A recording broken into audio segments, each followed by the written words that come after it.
Bonjour à tous et bienvenue dans cette toute nouvelle vidéo un peu chill où nous allons revenir sur l'année de la chaîne et également aussi son avenir en 2022. En effet, plus de la moitié des abonnés nous ont rejoints sur la chaîne cette année et à l'heure où j'écris cette vidéo, eh bien nous sommes pratiquement 300. Donc un très grand merci à vous tous. L'occasion pour moi de revenir un petit peu en arrière sur cette année 2021 et des différentes vidéos que j'ai pu vous proposer. En 2021, il y a eu essentiellement le podcast où nous vous proposions des news et également aussi des films. Il y a eu des réactions à chaud sur des films qui n'étaient pas forcément connus en début d'année, je pense à Malcolm et Marie ou encore Palm Springs et surtout Little Fish qui a été foncièrement un grand succès sur la chaîne. Il y a eu également exceptionnellement 2 vidéos rattrapage cette année, une vidéo rattrapage sur l'été 2021 mais également aussi des rattrapages sur les 6 derniers mois de l'année. Ce n'étaient pas forcément des vidéos où il y avait une grande analyse à faire, éventuellement Last Night in Soho qui est le petit regret de l'année de ne pas avoir fait une vidéo complète sur le sujet. Et enfin, 3 grosses vidéos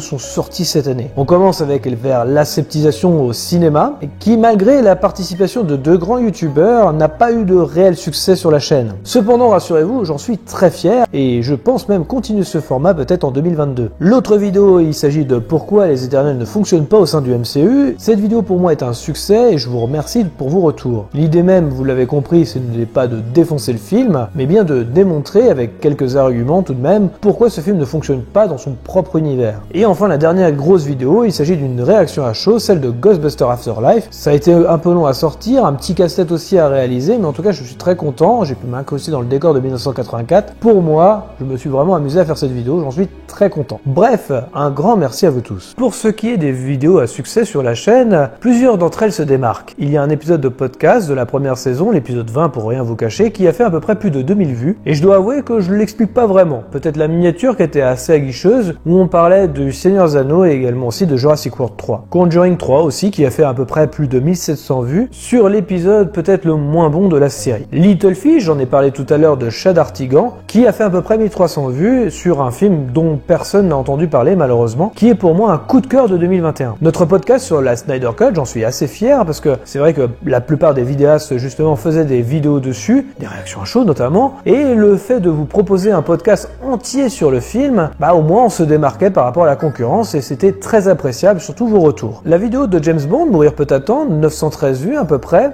c'est pareil, c'est une réaction à chaud qui a eu un petit succès, mine de rien, malgré le côté moyen du film. Pourquoi les Éternels ne fonctionnent pas au sein du MCU, donc ça aussi également, c'était à peu près 800 vues. Et enfin, 3 épisodes de podcast également de la première saison qui ont fait entre 700 et 800 vues, surtout vers le mois de juin. Bref, pas mal de vidéos ont fonctionné, sans compter aussi les anciennes vidéos, notamment justement ma vidéo sur les romances, qui a fait à peu près 20 000 vues, ou encore même le premier épisode de Film and Cult sur Orca, où on est à peu près à 11 000 vues. Un grand merci encore une fois à vous.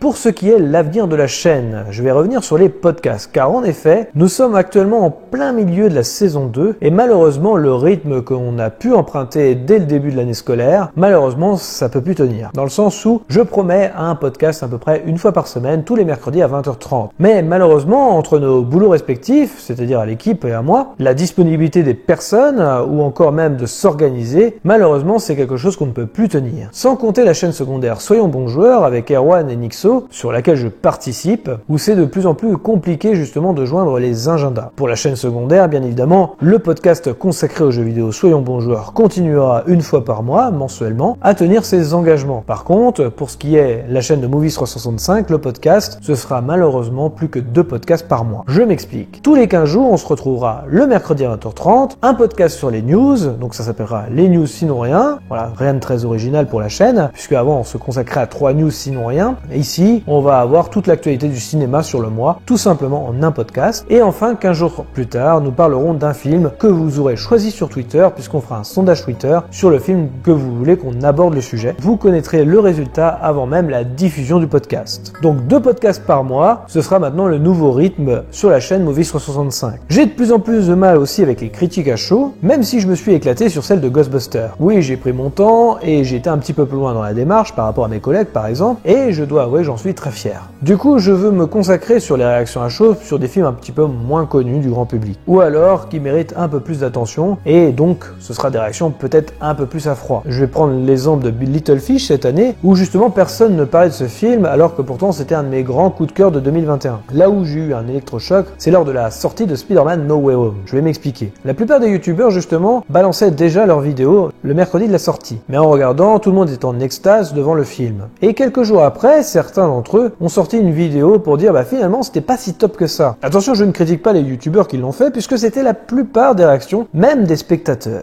Oui, la plupart ont crié de joie justement en voyant le grand fanservice que proposait le film, et finalement après d'avoir digéré le film tout simplement, ils se sont aperçus qu'en grattant un petit peu, le scénario était pas si top que ça. Et en réalité, justement, ces différentes vidéos que j'ai pu voir sur internet, je me suis remis en question. Je me suis remis en question sur quelle est ma plus-value au sein du YouTube Game. Et pour ma part, je préfère sortir moins de vidéos, mais des vidéos un peu plus quali. Des vidéos justement sur mes anciens formats, comme Film and Cult, ou alors les fameux pourquoi, pour effectivement créer du débat. L'occasion pour moi en 2022 justement de repartir sur mes anciens formats. J'ai déjà un film and culte qui est déjà écrit, il n'y a plus qu'à le produire en l'occurrence, à le tourner, donc ça arrivera incessamment sous peu cette année, et d'autres vidéos qui m'intéressent de plus en plus à explorer. Donc oui, je vais continuer à aller au cinéma, mais je ne ferai pas forcément une vidéo à chaque fois que j'irai au cinéma. Je continue également mon travail sur les miniatures, car en effet, vous n'êtes peut-être pas sans savoir justement si vous regardez un petit peu la chaîne, que les miniatures ont changé, en tout cas pour les anciennes vidéos. Il n'y a que celle de 2021 que je ne changerai pas, et là je suis à peu près à la moitié de la chaîne déjà effectuée. Dites-vous que effectivement le travail continue en 2022 pour moderniser la chaîne. Et je finirai cette vidéo pour vous souhaiter une belle année 2022, un très grand merci pour cette année 2021 qui fut pour moi un gros succès pour Movies 365. Bref, n'hésitez pas sur les commentaires, les pouces bleus, les abonnements si le contenu vous plaît. Merci à tous. Don't live by wolves. Don't live by the rules. Valleys to hills, you can hear the cry. Merci à tous d'avoir regardé cette vidéo. Je précise encore qu'il ne s'agit que d'un avis et non d'une pensée unique. Pensez à liker, commenter, mettre un pouce bleu et d'activer la cloche pour ne rien rater. Nous sommes disponibles également sur les réseaux sociaux Facebook, Twitter, Instagram. Dans tous les cas, rendez-vous dans les salles obscures pour de nouvelles aventures. Oh, wolves, don't live.